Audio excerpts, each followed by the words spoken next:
Hey everyone, there's a lot going on around the world, and today we're gonna check out what's been happening this week. Get ready to join us on this fun journey as we explore the latest events from different parts of the globe. Let's dive in and see what's been going on. This is a news segment on period poverty and its potential connection to air pollution in Kenya. In Nairobi's slums, many women and girls struggle to afford sanitary pads due to financial constraints. The high cost of pads forces girls to miss school and endure embarrassment during their periods. Recent studies suggest that air pollution could worsen menstrual health issues such as endometriosis, severe pain, and heavy bleeding. Research conducted in the United States and Taiwan has linked air pollution to early menstruation and painful periods, respectively. Although there is no specific research on Kenya, areas of Nairobi have dangerous levels of air pollution, such as the Dandora dump site. This issue highlights the urgent need to address period poverty and reduce air pollution to safeguard the well-being of women and girls globally. Recent studies suggest that air pollution could worsen menstrual health issues. Areas of Nairobi, such as the Dandora dump site, have dangerous levels of air pollution. As the silent crisis of period poverty and air pollution continues, urgent action is needed. Providing free sanitary pads and addressing the impacts of pollution on women's reproductive health are vital steps towards a brighter future for these girls. Liberia's President George Weah concedes defeat in tight runoff election. Liberia's President, George Weah, has conceded defeat to opposition candidate Joseph Boakai after a closely contested runoff election. Weah, a former soccer star, made the concession call to Boakai after the National Elections Commission released provisional results on Friday. Boakai, a 78-year-old former vice president of Liberia, secured 51% of the votes after the final results were tallied by the Elections Commission on Monday. In a national address, President Weah acknowledged Boakai's lead, stating, "The results announced tonight, though not final, indicate that Ambassador Joseph N. Boakai is in a lead that we cannot surpass. Therefore, a few minutes ago, I spoke with President-elect Joseph N. Boakai to congratulate him on his victory. Tonight, as we acknowledge the results, let us also recognize that the true winners of these elections are the people of Liberia." In his victory speech, President-elect Boakai expressed gratitude to his supporters and outlined his priorities as the country's next president. He emphasized the pursuit of national prosperity, economic growth, job creation, and social protection for vulnerable citizens. President Weah, who took office in 2018, will step down in January. The runoff election was triggered when Weah won the earlier October poll with a narrow margin of just 7,000 votes over Boakai, but fell short of the required 50% threshold for an outright victory. Weah's decision to immediately concede defeat has been commended as a significant milestone for Liberia's fragile democracy, which has experienced civil war and previous leaders killed in office. Nigeria's President Bola Tinubu praised Weah's statesmanship and peaceful transition of power, stating that he has defied stereotypes about West Africa's political transitions. The election outcome marks a new chapter for Liberia as Joseph Boakai prepares to assume the presidency and address the country's challenges, including corruption and economic development. In a tragic incident at Nigeria's Obafemi Awolowo University, OAU, a zookeeper was fatally attacked by a lion he had cared for over the past 9 years. Olabode Olawuyi, a veterinary technologist, was feeding the lions when one of them turned on him, causing fatal injuries. Despite the efforts of his colleagues, they were unable to save him. The university has since euthanized the lion involved. The news has left the university community in mourning, with social media flooded with graphic images of the incident. The university has initiated an investigation into the circumstances surrounding the attack. Colombia declares disaster due to wildfires, calls for international assistance.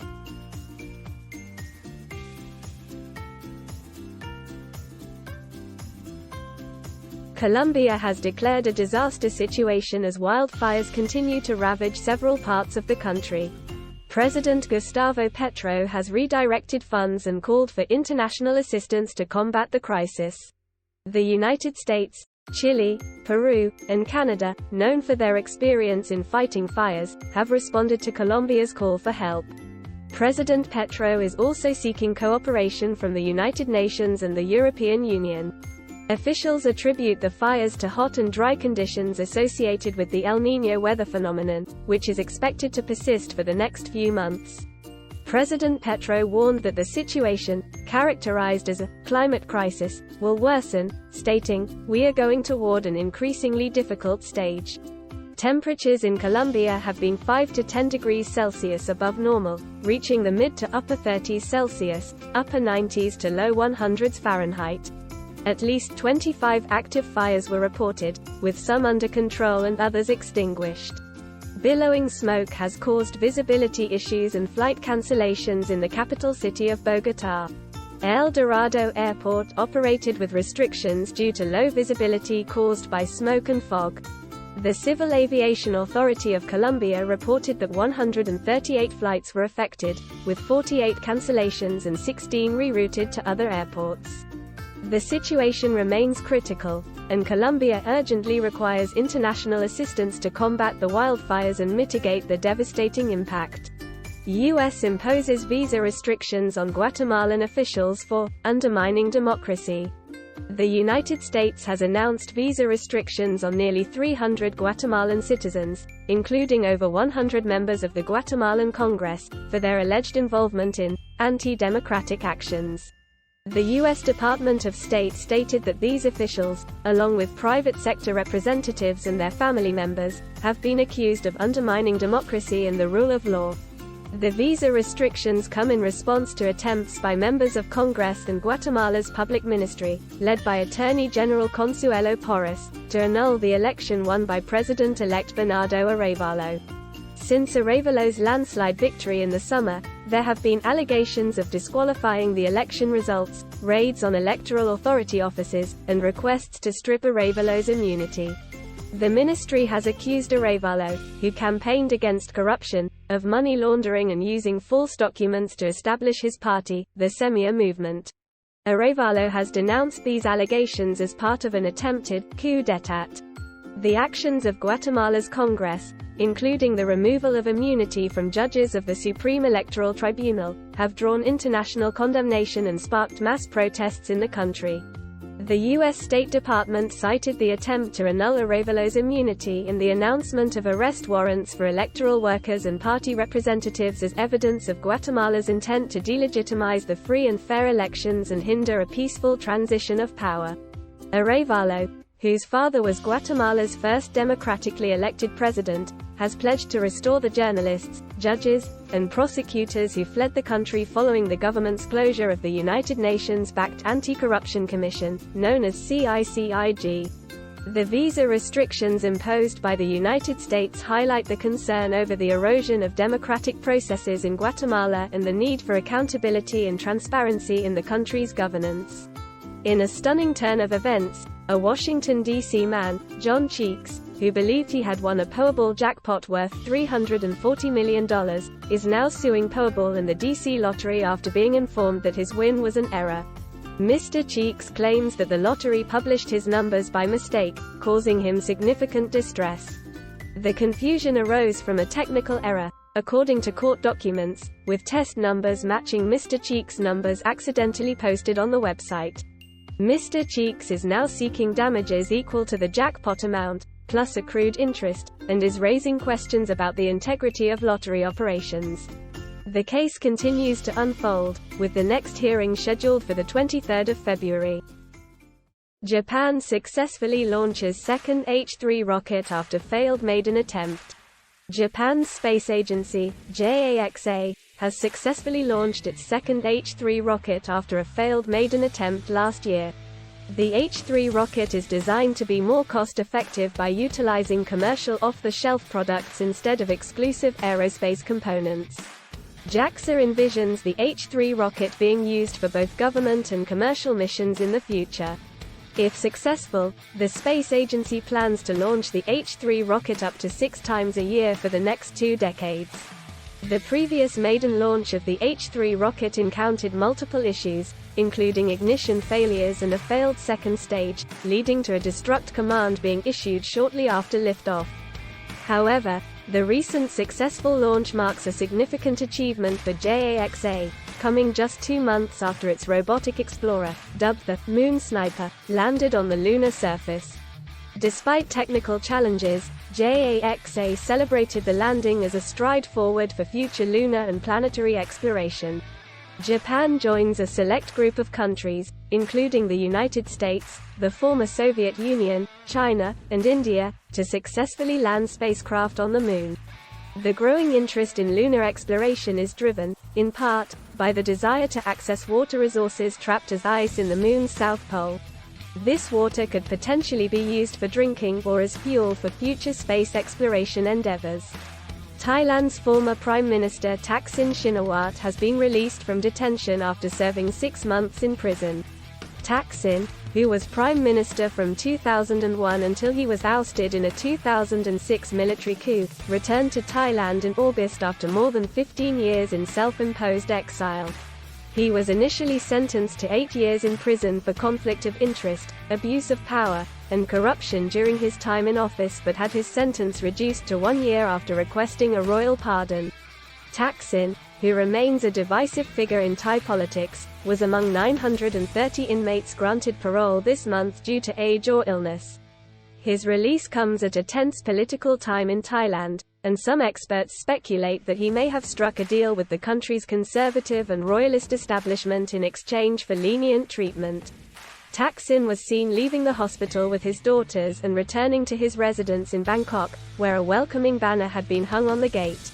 Kuala Lumpur's newest retail destination, the Exchange TRX, is generating buzz in Malaysia's new international financial district. Developed by globally integrated real estate group Lendlease and TRX City, the Exchange TRX aims to elevate Kuala Lumpur as one of the world's best cities to live.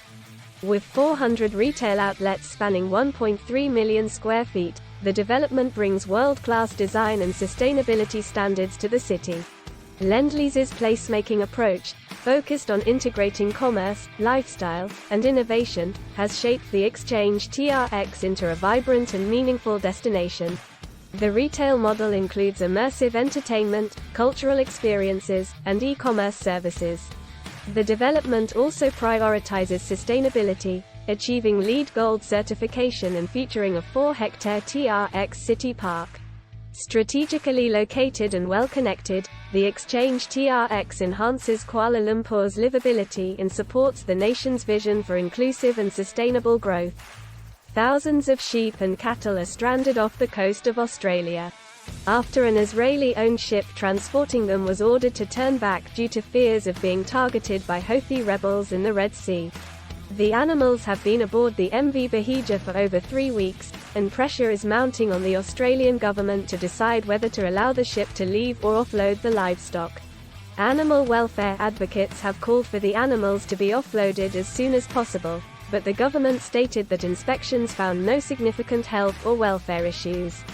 The Australian live export trade has been a contentious issue, with calls to prioritise animal welfare over revenue. The government has pledged to end the live export of sheep but has not provided a timetable. Concerns are growing for the stranded animals as temperatures rise in Perth. The RSPCA Australia is urgently calling for the animals to be offloaded, while others argue that offloading them would cause them more stress. The fate of the livestock remains uncertain as the Australian government considers its options. Australian Olympic medalist Shane Rose has been temporarily stood down from competition after wearing a mankini during a show jumping event. Equestrian Australia received concerns about the 50-year-old's attire during the event at Wallaby Hill near Sydney. As a result, the governing body is reviewing the matter. The event encouraged riders to wear fancy dress, and Rose wore 3 costumes, including a fluorescent orange mankini. In a Facebook post, Rose expressed apologies if his costume offended anyone and hoped it wouldn't impact his Olympic preparation. He later deleted the post to de-escalate the issue. Rose, a silver and bronze medalist in team eventing, stated that he intended it as harmless fun. Equestrian Australia is obligated to address the concerns raised, and a resolution is expected this week. Rose hasn't been suspended or sanctioned but has been temporarily stood down from competition during the review. Sydney is facing an asbestos scare after a child brought home mulch containing what appeared to be chunks of bonded asbestos from a playground. This discovery has led to the closure of numerous public parks, playgrounds, and schools across the city.